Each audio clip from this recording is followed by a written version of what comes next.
A gruesome murder took place in a quiet suburban home, but when the police secured the scene, they found something physically impossible.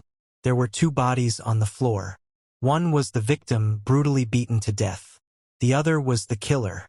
But when the medical examiner checked the killer's body, they made a chilling discovery. The killer's blood was entirely black. His internal organs had rotted away, and his official time of death was recorded as 3 months ago. A walking corpse had committed the murder. Jean He, an investigative journalist, received a strange phone call at her broadcasting station. The man on the line claimed responsibility for the impossible murder and demanded to be interviewed live on national television. When the broadcast went live, the man walked onto the set. His skin was pale and his movements were stiff. He calmly sat directly in front of the cameras and confessed to the killing. But he didn't stop there. He announced the names of 3 wealthy executives at a massive pharmaceutical company. He stated clearly that these 3 men would be assassinated on 3 consecutive days, starting tomorrow. As soon as he finished speaking, his body began to violently convulse.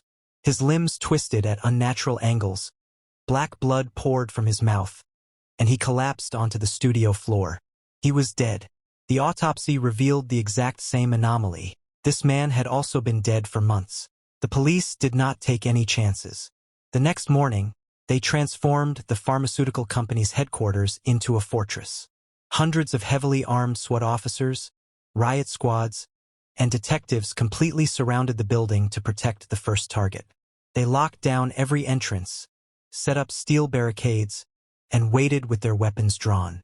The executives laughed it off, assuming a single assassin could never breach a small army. Then the attack began. It didn't start with gunfire or an explosion. A massive crowd of people simply walked out of the surrounding alleyways. There were nearly 100 of them. They wore normal civilian clothes, suits, hoodies, uniforms, but their faces were completely devoid of emotion. Their eyes were milky white, and their skin was bruised and gray. Without making a single sound, the horde broke into a full synchronized sprint. They didn't move like standard brain-dead zombies. They were incredibly fast, perfectly coordinated, and completely silent. When they slammed into the police barricades, the officers opened fire. Bullets tore through the attackers' chests and heads, but they didn't even flinch. They felt no pain and had no instinct for self-preservation. The undead attackers climbed over each other like insects, crushing the steel barricades under their combined weight. They ripped the riot shields away from the officers and snapped their arms with terrifying, inhuman strength. They weren't trying to eat anyone. They were completely focused on their mission. They ignored the screaming police and swarmed directly into the lobby, sprinting up the stairwells to reach the executive floors. The first target tried to escape via the rooftop helicopter, but the undead assassins were too fast. They shattered the reinforced glass of his office, completely ignoring the shards slicing their skin. They grabbed the executive, dragged him out of the window, and plummeted several stories down, crushing him to death on the pavement. The moment the target's heart stopped beating, every single zombie in the area instantly collapsed. They hit the ground like cut marionettes, their bodies crumbling into a foul-smelling gray ash. Jean He realized this wasn't a viral outbreak. It was black magic. She contacted a teenage girl named So-Jean, who possessed deep knowledge of ancient demonic curses. So-Jean explained that these creatures were called Jay-Chowie, reanimated corpses controlled by a powerful necromancer. The spell required the necromancer to use bodies that had been dead for exactly 3 months. Once the bodies were infused with black magic, they became indestructible assassins bound entirely to the caster's will. Jean He traced the origin of the bodies to an illegal, off-the-books clinical trial conducted by the pharmaceutical company.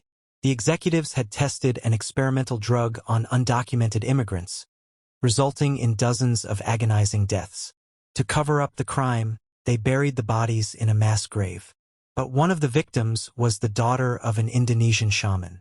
The grieving father had unearthed the bodies, performed a dark ritual, and resurrected the victims to exact violent revenge on the men who murdered them. With the second target successfully assassinated the following day, the police decided to evacuate the CEO, the final target, out of the city. A massive convoy of armored police SUVs escorted the CEO's vehicle down the highway. They believed they could simply outrun the undead. But the Jaichawi retained their human skills. They didn't just run. They drove. Dozens of stolen taxis, delivery trucks, and sports cars suddenly swarmed the highway, driven entirely by reanimated corpses. The undead drivers didn't care about their own safety. They rammed their vehicles directly into the police escorts at full speed, causing massive, fiery pileups. They used their cars like guided missiles, boxing in the CEO's vehicle and forcing it off the road into a concrete tunnel. The CEO's car flipped violently, trapping him inside. The undead crawled out of their burning, mangled vehicles. Some of them had missing limbs or broken spines, but they dragged themselves toward the CEO's shattered window. At the exact same time, Sojin tracked the shaman down to his hidden lair inside an abandoned warehouse. She found him sitting in a trance, physically controlling the army of corpses from miles away. The shaman was surrounded by a protective barrier of ancient runes and guarded by his most powerful Jaichawi.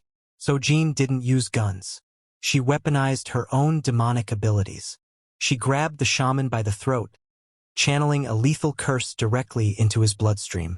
The two fought a brutal, supernatural battle of wills, exchanging devastating blows of dark energy. The shaman tried to force his undead guards to tear her apart, but Sojin overpowered his spell.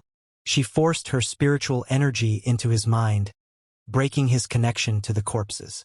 Back in the tunnel, the lead zombie had its hands wrapped around the CEO's neck.